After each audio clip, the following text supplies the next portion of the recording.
On this edition of The Fifth Estate, how far are international students willing to go to get an education in Canada? The average Punjabi family will have to work 74 years to pay 1 year's of tuition. And how far will Canadian colleges go to recruit them? The focus has been numbers-driven, numbers, numbers, numbers, and that's all, literally, that anyone cares about. We reveal the deception, selling dreams to desperate families. We're going to be looking back at this in 20 years. And how will we look back on this? Well, just like a scar, like an exploitation of this specific group of young people. And the toll that takes on students. We have a connection with one funeral home. In India, they're sending back dead bodies. What? Each month? I'm Mark Kelly in Toronto. Colleges and universities around the world are in a race now to recruit international students, and Canada is all in. So why the race? Well, post-secondary schools in this country charge international students 5 times the tuition domestic students pay for the same education. And we investigated and found what international students are told and what they're sold is a far cry from the Canadian dream they thought they were paying for. This is The Fifth Estate.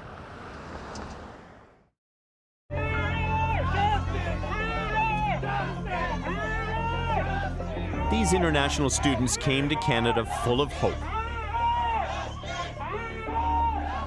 They were lured here with the promise of a better future. On 17th of May, they sent us an official email from Alpha College, no one else. They are saying that we are unable to give you seats. Instead, they're outside their college in Toronto, claiming they've been lied to. Protest kyun chal raha hai? We need explanation. Sold a second-rate school experience.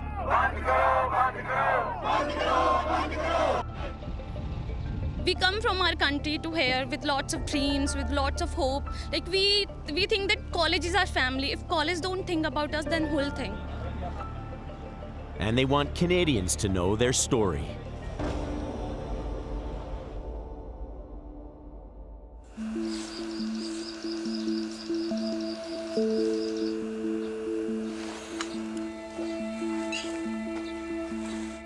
Like all stories of hope, this one starts with a dream.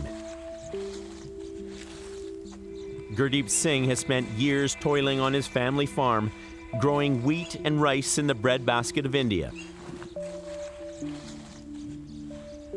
It's back-breaking, lonely work. But here's the payoff.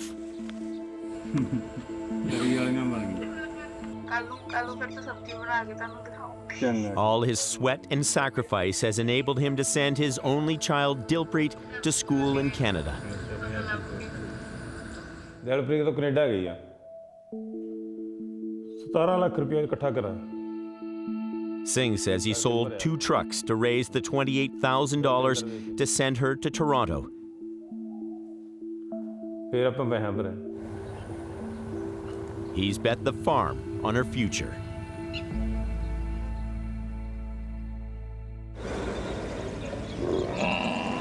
With few job prospects here in rural Punjab, one of India's biggest exports is the country's youth. मेरे पिंड चों घੱਟ ਤੋਂ ਘੱਟ 300 ਬੱਚਾ ਗਿਆ ਵਾ.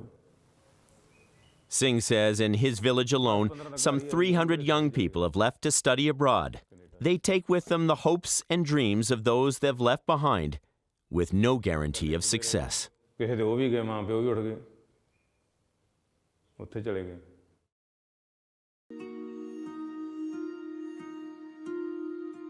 19-year-old Dilpreet talks to her parents every day.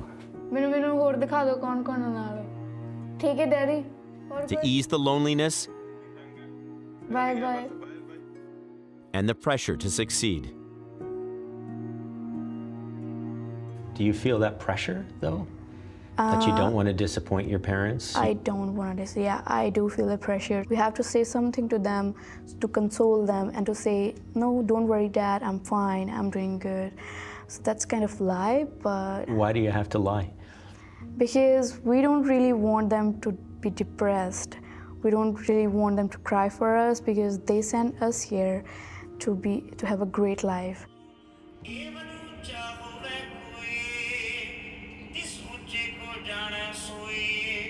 Instead, like many, she feels they were sold a lie. The face of Canada's colleges is changing. Over the last 5 years, the number of international college students has more than doubled. Most are from rural India, enrolled in small career colleges, and many are struggling to make it. My course is tourism, computer programming, nursing leadership and healthcare management. Before they even step into a classroom, newly arrived international students like these line up for social insurance numbers so they can get a job. Their parents' hard work only covers a portion of their costs. I'm here to get my SIN number, and I'm waiting here from 6:30. And finding a job isn't easy either. Dilpreet needed work so badly, she took a job in a plastics factory 100 kilometers from where she's living. Like, it's too far from my home, so they provide ride. So it takes around 2 hours to go there, and it takes 2 hours to come back. So it's like 12 hours of work, 4 hours of like traveling, so it's like 16 hours in total. And I have to manage my college, I have to manage my home and everything. And finding a home in a red-hot real estate market puts even more pressure on these students. There's little available, little affordable, making them an easy mark for unscrupulous landlords. Dilpreet went from an only child in India to sharing a crowded house of students she'd never met before. So we are just one floor, and we are 9 people on that floor. In the basement, it's like 6 people in the basement. So it's like 15 people in just in one house, which is crazy. It's like too messy and it's like too congested. Who are the 6 people in the basement? So they are all students. Harpreet Kaur took that same well-worn path as so many of those students from Punjab to college in Canada. She's a shy 19-year-old, carrying the weight of expectations of her family back home. How much has your father paid so far for your education? About 30,000. And where did he get $30,000? By mortgage the land or some bank loans.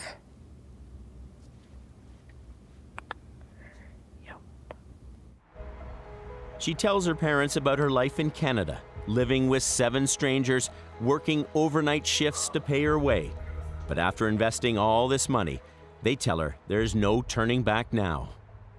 I can't live without my father. It is my first experience. Even when I went to like my uncle and aunt's house, then I called my father and again that, can you please come? Can you please come? Bring me at home. Like. What did your father say to you when you told him that? He told me that you should. Like, you're a brave girl. And it takes courage to fight back. That's what this group is doing, naming and shaming employers who are exploiting international students. This protest led a restaurant owner to settle with a student for $16,000 in unpaid wages. With students drowning in debt, they're vulnerable, underpaid, overworked, an easy target for exploitation. How is your health now? Are you taking medicine? Yes, I'm taking medicine. All okay. Nirlip Gill is with Punjabi Community Health Services in Brampton. He counsels international students in distress, like this 25-year-old. How is your thought process now? Gill found him sleeping in parks, addicted to drugs, a life in crisis. He brought him back to his parents in India. Loneliness. They are missing their families because they are not used to live alone back home in India. That is one main factor to getting that mental illnesses. depression, stressed, away from home, away from family. We're hearing reports of high numbers of suicides among international students in Brampton who are coming over here. There are multiple reasons for the deaths. On an average, we have a connection with one funeral home, that is Lotus Funeral Home. On an average, they're sending 4 to 5 dead bodies, only international students, each month. What?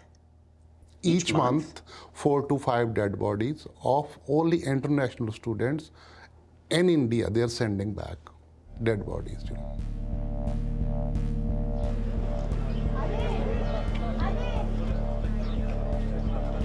So with so much at stake, are the colleges part of the solution to help students, or are they part of the problem?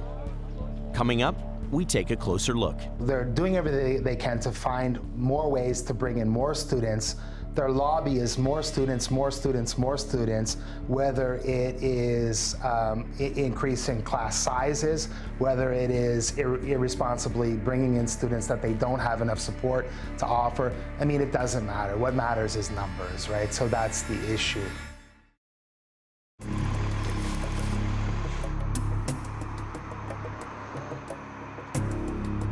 If competing for international students were a sport, Canada would be on the podium.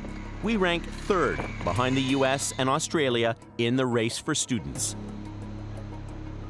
Those students pump $23 billion a year into Canada's economy.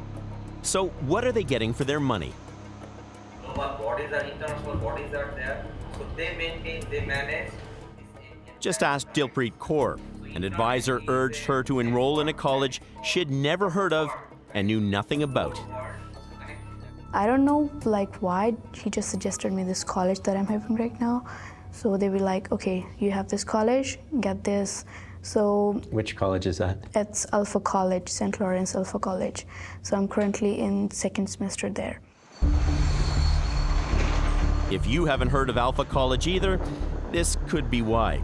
It's a small career college located in the outskirts of Toronto. 100% of its students are international, 99% from India.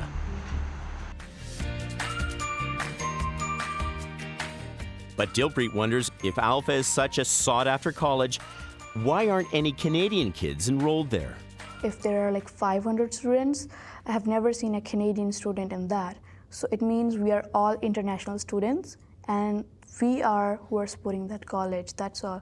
If the international students are not going in that college, I guess no one's going to that college because I haven't seen a Canadian student there anyways. Alpha is a private, for-profit college that partners with St. Lawrence, a public college in Kingston, Ontario. These public-private partnerships allow public schools in Ontario's outlying areas to cash in on the bonanza of international students who want to study in and around Toronto. The problem is, of course, nobody had a plan for those numbers at all, right? But the gist of it is the focus has been numbers-driven, numbers, numbers, numbers. And that's all, literally, that anyone cares about, right? Is how many international students can we pack in and how much money can we get? Earl Blaney runs an immigration and advocacy group. He says the international student gold rush started 10 years ago after the federal government declared Canada needed more skilled immigrants. Since then, in Ontario, for example, public colleges saw a 15% decline in domestic student enrollments, but a 342% growth in international student enrollments. I want to learn more about the role of the colleges in all of this. And how have you seen their appetite for international students change over the past decade? Their appetite is insatiable. They're doing everything they can to find more ways to bring in more students. Their lobby is more students, more students, more students. So that's kind of how the industry has changed. It's gone from international students, let's really make the best of this. Let's do what the policy says to let's pack them in, right? And so that's how the industry has changed, and it's pretty ugly. Ugly in many ways. Many Canadian colleges are overwhelmingly reliant on money from international students to stay afloat, with little attention given to the quality of the education they're paying for. Just last year, Ontario's Auditor General raised red flags, saying there are quality audits at public colleges, but as for their private partners, most of their programs have not yet been subject to an independent quality assurance audit. Ann Ginn and Christina DeCarey are teachers at St. Lawrence College. They say there are so many reasons why international students struggle to keep up in school. Several of them living in certain circumstances where they can't necessarily even have a bed, let alone a desk, sharing a computer. They don't have a bed? Yeah, yes. They sleep in shifts. Yeah. They sleep in shifts. Some of them do, yes. Some of them do. So you're not necessarily renting a bedroom, you're renting a bed, and that bed is not yours 24 hours a day, it's yours 8 hours a day. I've spoken with one recruiter who says, look, the game now is about numbers, numbers, numbers. Except that they're people. They are individuals. They are young people who are, they're embarking on a dream, on a journey. If they come to class and they haven't eaten, then they're not going to learn. If they've stayed up all night to do a night shift because their boss told them and they didn't want to say no, they're falling asleep in class. Or if they're facing some kind of other stress like homesickness or being exploited by a landlord, these things all come to the classroom. And so when you're teaching, you're not just teaching the material, you're teaching the people who are there, and you have to face these challenges in order to help them learn. So if you think colleges are now pumping the brakes to slow the flow of international students, think again. This is Apply Board. Based in Kitchener, Ontario, the company's mission? Educate the world. It's international student recruiting on steroids. Apply Board is one of the world's largest online platforms for international student recruitment. With offices around the world, Apply Board connects students with schools so they can study abroad. What do you believe has been the main attraction for students who want to come to Canada? Why Canada?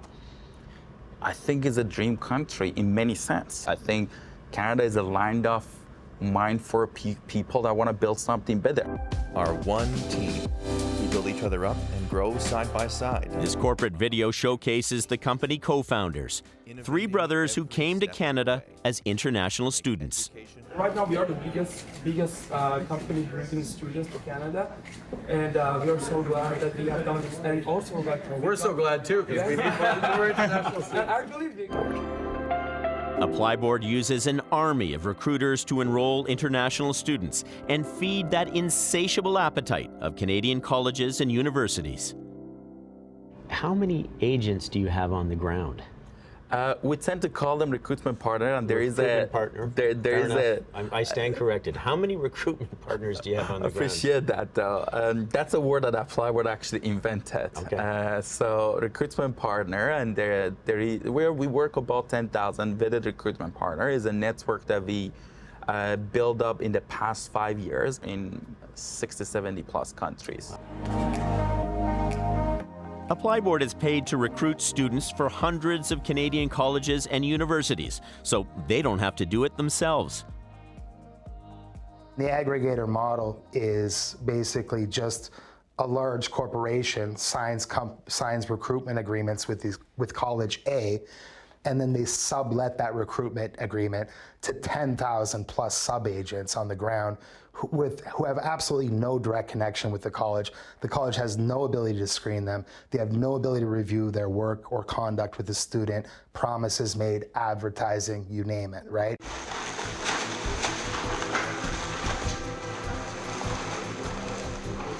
And some promises are empty promises. Let them pack it themselves, right?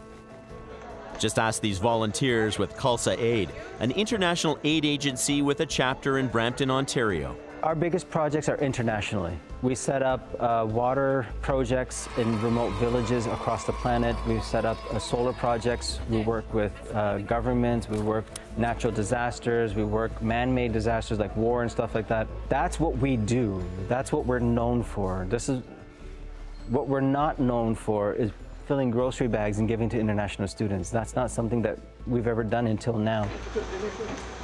Singh says Canada has created its own humanitarian crisis by charging international students as much as 5 times the tuition Canadian students pay for the same education.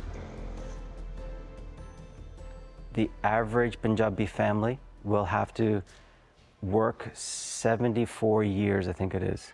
74 years to pay 1 year's of tuition. That's a huge amount of burden for a family to pick up, right? That's not a 25-year mortgage. That is a 74-year mortgage that you now have to pick up. All in the hopes that, you know, maybe our child can have a better life than we do. And consider this. International students now contribute more money to the budgets of public colleges in Ontario than the Ontario government does. Coming up, we go to India with a hidden camera to reveal just how misleading agents can be as they recruit students for Canadian colleges. In terms of the agents on the ground, who's regulating them? Well, there's nobody regulating them. And this is really, really the sad part of it.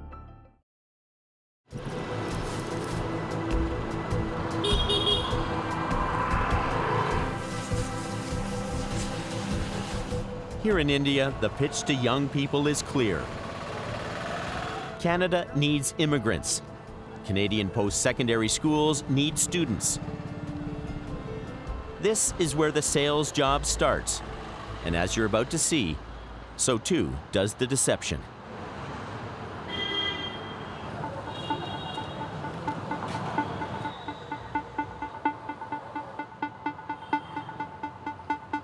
Hello. For every kid with a dream to study and settle abroad, there's a long line of businesses just waiting to make a buck off them. These students are cramming for their high-stakes English proficiency exam. These prep programs run about $300 a pop.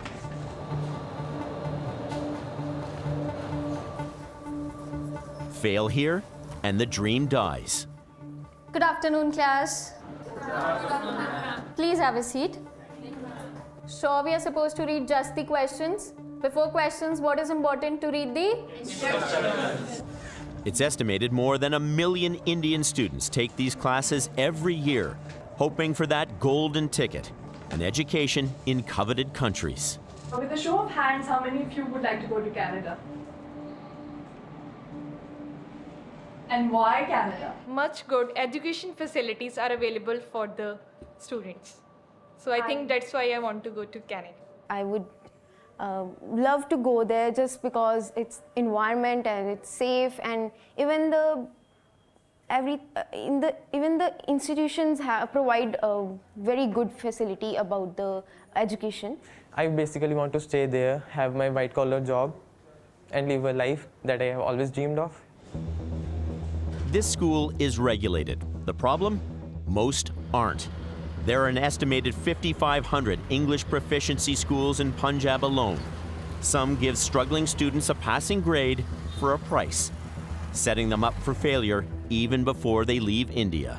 I'm calling from the Australian High Commission. Listen in as one student who passed the exam is called to verify his English proficiency. What was your score in English in your last semester?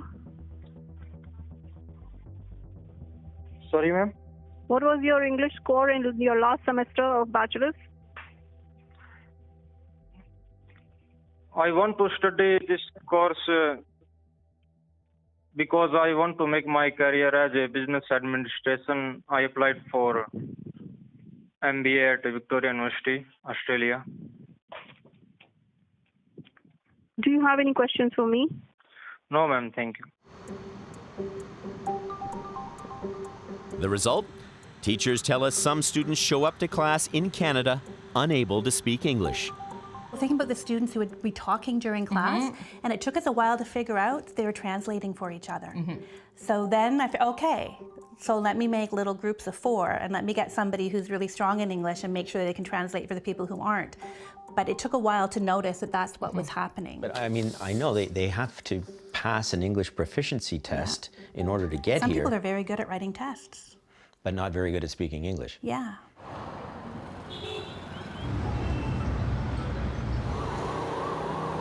So who convinces a student who can't speak English to come study in Canada.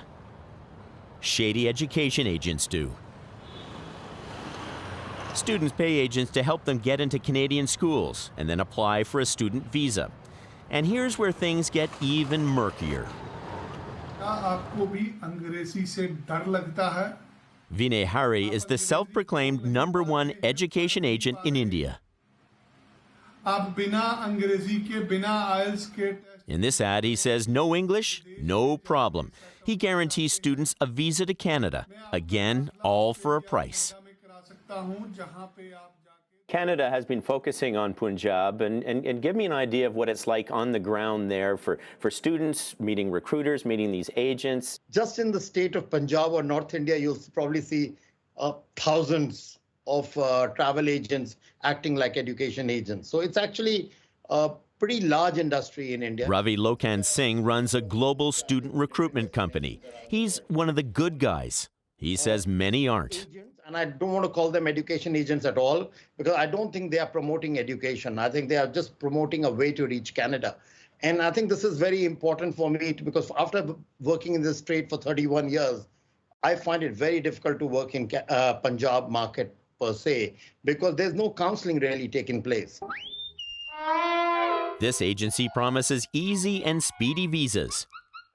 Notice there's no mention of education. The ads, the empty promises, are everywhere in India. Come to Canada. Vinay Hari will make your dreams come true. In terms of the agents on the ground, who's regulating them? Well, there's nobody regulating them. And this is really, really the sad part of it.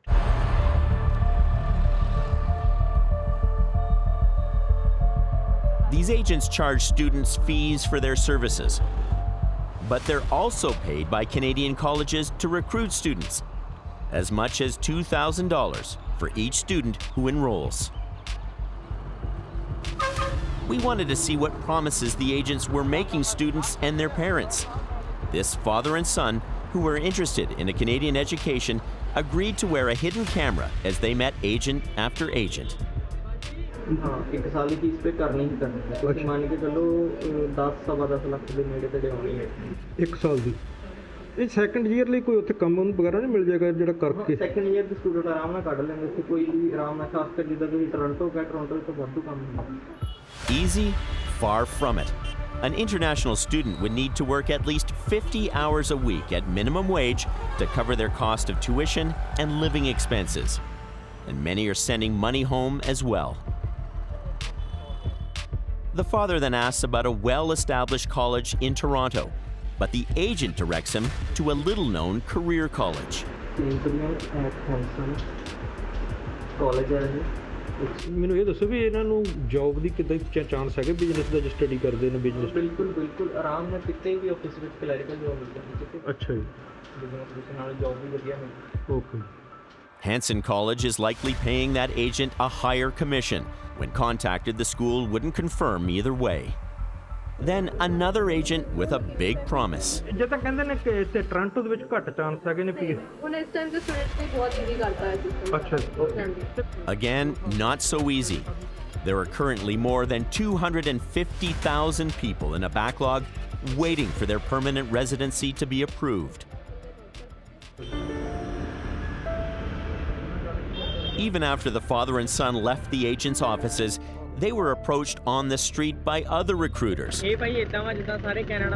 In this cutthroat competition, they'll promise almost anything to get some business.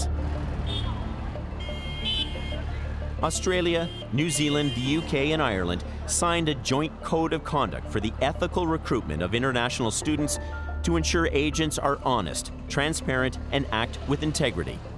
Canada chose not to sign on. It's a shame, if you ask me.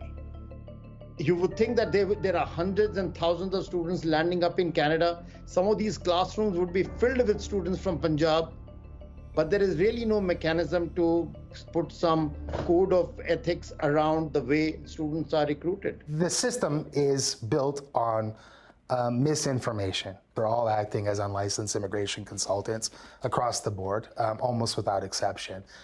The Canadian government is well aware of that. I mean, there's no question about it. But the bottom line is that these recruiters are, if they don't get the person through, they don't get paid. So it's just fire as many darts as you can at the board and hope for a high score in terms of annual income, right? I mean, that's what's happening. If we are wrong, we will leave the premises right now. But we all know that we paid our fees. So what happens when the focus is on numbers, numbers, numbers? This does. Last spring, hundreds of students at Alpha College were told their classes had been deferred to a later date. On 17th of May, they sent us an official email from Alpha College, no one else. They are saying that we are unable to give you seats. Alpha took their tuition checks, but over-enrolled beyond its capacity. For some, the semester would be suspended. They said, you are on unofficial break, we can't enroll you. And I come here 2 to 3 times and they didn't hear my problems and didn't resolve it. Later on, they told us that you are on unofficial break. I have completed my first semester in the Alpha College, and after the first semester, they are giving me unofficial drop. And who emerged as one of the student leaders? Dilpreet Kaur. The students expressed their concerns regarding spring enrollment. The kicker, after months of online classes, this was the first time she'd ever laid eyes on the college her family paid for. You were here for 9 months and you hadn't seen Alpha College? No. So we saw that on the day of the protest. I was like, okay, so this is my college. That's crazy. So before coming here, it was kind of thing in my mind. Canada is so beautiful. I'm gonna come here, just earn well, live a life, like have fun at the weekends, like we saw in the movies. So when I came here, it was different, but yeah, it was completely different. The protest dragged on for almost 2 weeks. Eventually, Alpha kicked students off the property. Welcome to Canada. So we wanted to use the washroom, and there were this note. It was saying no students allowed. You think, okay, college is mine. So this is the college where I'm gonna spend years and months, and I'm gonna make memories there and everything like that. But when they just say you're not allowed, you cannot even use the washroom, that is heartbreaking. Even the shy Harpreet Kaur joined the protest. She felt she had nothing left to lose. My friends, like from other colleges, like they called me, yo, what are you doing? Like, it is not safe, it is not good. Like, what are you doing? They thought that protesting was a bad idea? Yeah, they thought. And then I told that it is for our rights. Then if we can't stand for our rights, then who can stand? Ultimately, the students won. Alpha backed down, no deferrals took place. The Fifth Estate obtained this document, which outlines what went wrong. In fall 2021, Alpha enrolled 2,500 international students. In spring 2022, right before the protest, the school doubled that number. We obtained numbers that show Alpha College has the physical space to accommodate just over 400 students. So the deferment was mismanagement. The deferment was the administration office, the administrator, the overall directors, the school. Their inability to keep track of the number of students that they were enrolling. I think they were just seeing dollar signs. I think they just have, because it's a private school, they have stakeholders. I think they're just looking to impress them. What's more, education agents or online platforms like ApplyBoard recruited 100% of those international students for Alpha, though it was up to the college to decide how many students to accept. Singh says the recruitment system is built on quantity, not quality. We should not be selling ourselves to what's the easiest way, what's the fastest way, what's the cheapest way. You know what I mean? Like this should not be part of the determination. It should be, let's get the best people internationally, bring them in so we can build a strong Canada. And about the agents in India, that played a Fire role in them all. immigration? Huh? Fire them all.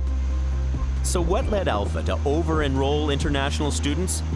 No one from Alpha or St. Lawrence College would come on camera to discuss the protest or the plight of their international students. When we come back, we take the students' concerns to Canada's immigration minister.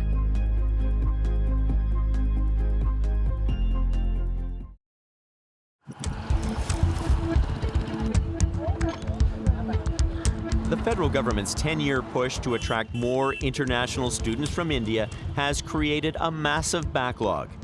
160,000 visa applications waiting to be processed, leaving students in a lurch.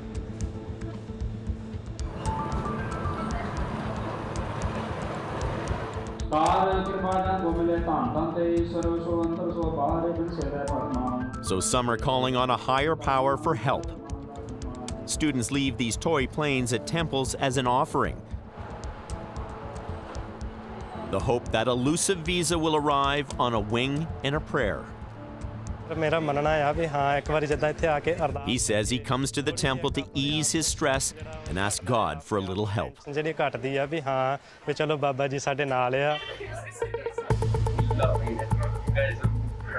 Like I'm speechless. With so many students from India eager to come to Canada, Apply Board opened a recruiting office here to deal with pent-up demand.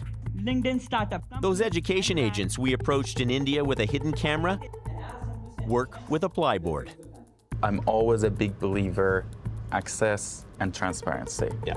That's what Apply Board could do. That's what we have done, and that's what we're going to continue to do.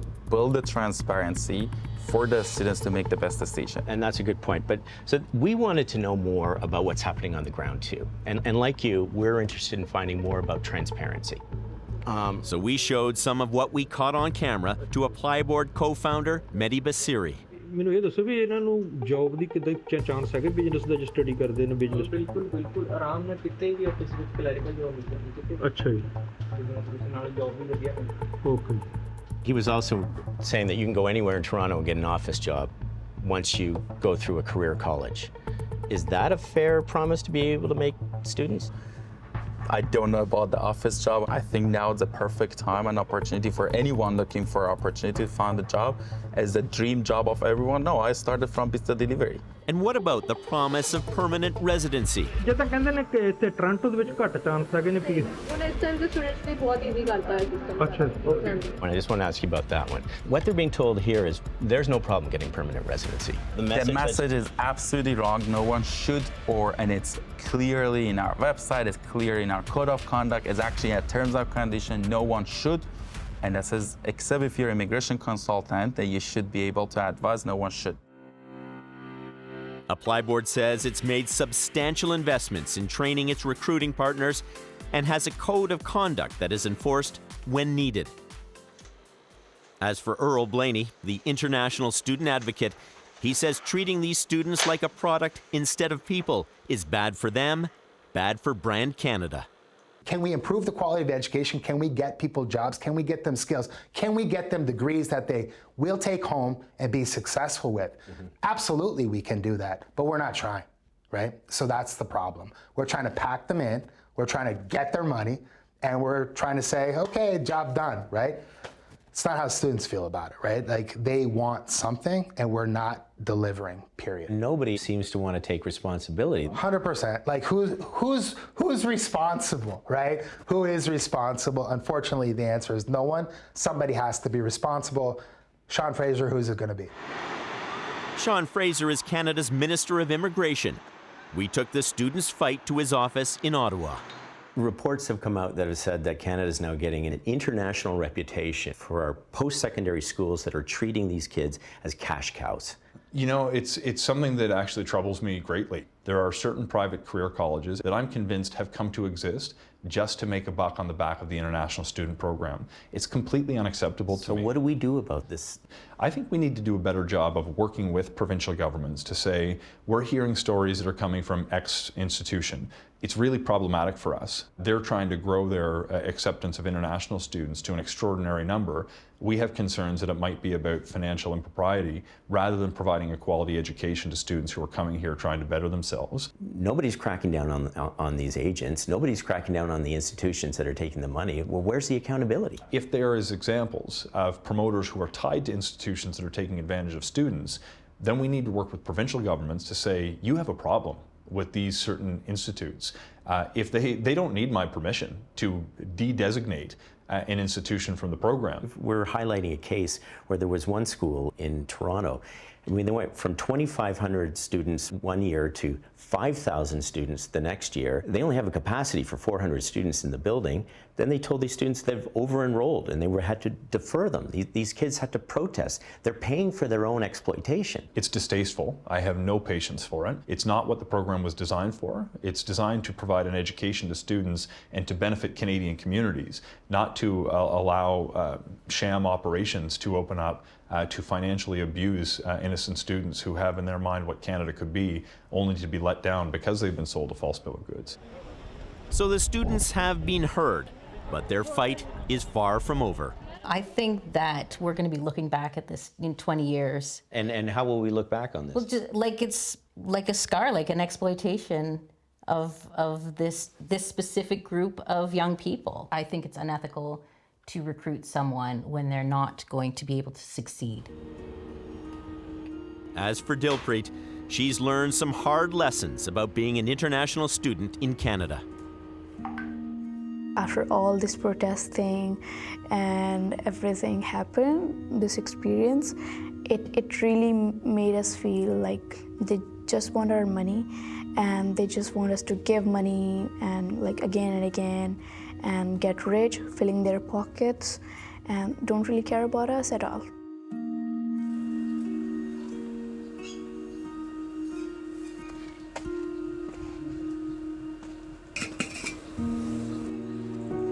And what about her dad?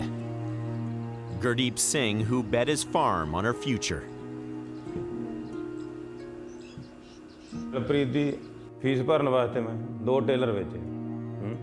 He wonders, after all the money he spent, was it even worth it?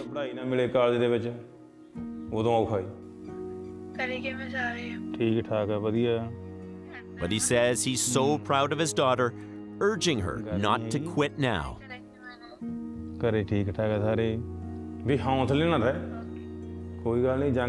Stay courageous, he says. Keep fighting for your rights. Don't lose faith, and one day you'll reach your destination. जंग है, लड़ी चलो, एक दिन मंजिल ते पहुंच जाना।